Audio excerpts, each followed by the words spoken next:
At eto na nga, happy birthday Little Princess Mikmik.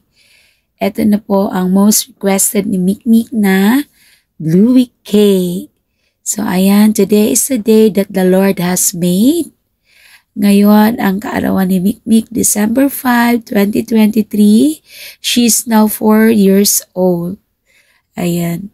So, eto na, binidyo na namin. Pagdating namin sa bahay, pangalawang take na to ng video ni Mikmik at nag-decorate kami ng napakasimple sa araw na ito dahil sa kahit walang handa, dahil sa yun ang request ni Mikmik, balloons, cake, at syempre simple na salo-salo para mamayang gabi, para mamayang dinner sa pamilya. So, hindi kami naganda sa school ni Mikmik, hindi pa naman niya yun maa-appreciate, at hindi rin kami naganda ng bonggang-bongga para sa kanyang 4 years old birthday.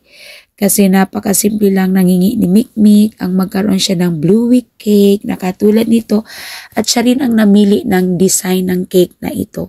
Pinalagyan ko na lang ng parang paikot na iba't ibang kulay kasi blue naman. So siya, ang hilig niya kasing manood sa YouTube at nakita niya ito. So ito yung kanyang nagustuhan. At syempre pinakustomize natin kay Kuya Ron and Trina, ang dati kong estudyante. So ayan, pag 4 years old na pala, marunong nang mamili ng kanyang gusto.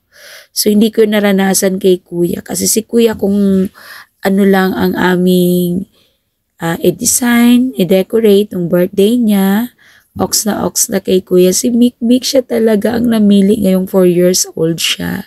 So, ayan, piniflex ko lang ang gawa ni Kuya Ron na cake for Mikmik. So, Bluey and si Bingo. Kilalang kilala niya to. Ayan. So, kaya siya silky, kaya siya makintab kasi binasa ko siya ng water with sugar. Gumawa ako ng syrup. At eto na, lobo na natin ang kanyang Bluey balloon and then Bingo balloon.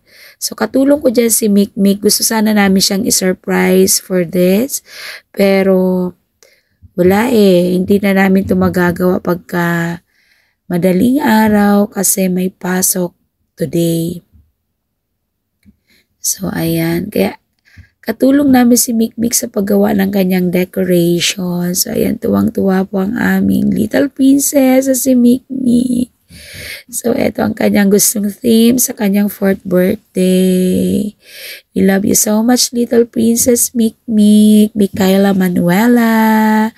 So, ayan. Nilagyan na lang namin ng ibang colors ng balloon. So, nakakangalay talaga.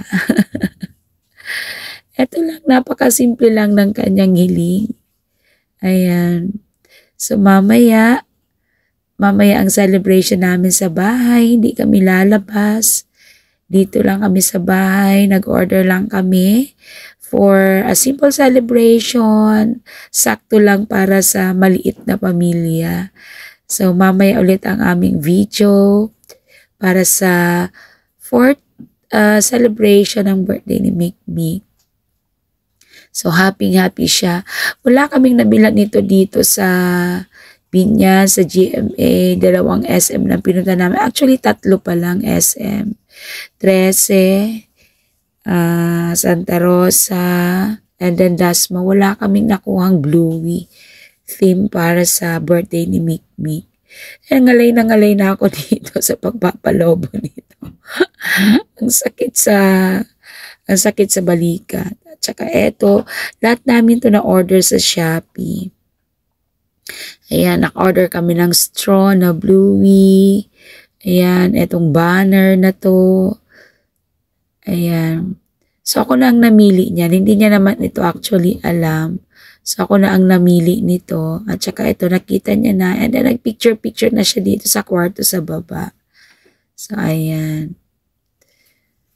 Napakagandang Bluey and Bingo. So, ayan na ang ating little birthday celebrant na si Mikmik.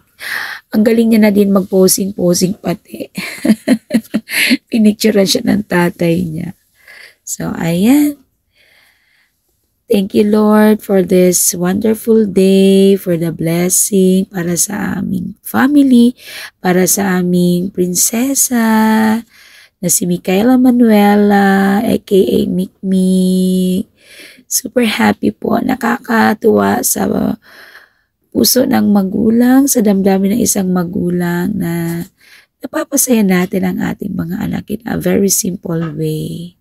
So, God bless you more, Mikmik. Patuloy kang gabayan ni Lord. At sa December 29 naman, si Kuya naman ang my birthday.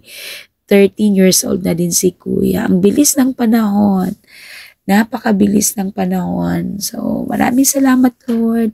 Maraming salamat sa aming buong pamilya. And bigyan niyo po ng kalakasan at magandang kalusugan ang aming anak na si Mikmik at kaming lahat, para lagi kaming sama-sama sa pag-celebrate ng aming mga birthday. Ayan po. So, yan ang aming little Mikmik, yung kanyang pictorial. At nung kami ay pumunta sa mall, yan, mahilig mag-picture-picture. Picturean daw siya dyan sa may Christmas tree with Santa Claus. Eto, yung 11 months siya, and then yung 4 years old siya. And then, eto, nung umattend kami ng birthday and dedication day ni Greg, anak ni Ninang Maris. So, ayan. Thank you, Lord. Please bless more si Mikmik and then kaming buong pamilya niya. Maraming salamat. And then, enjoy your birthday, Mikmik. We love you and God bless you.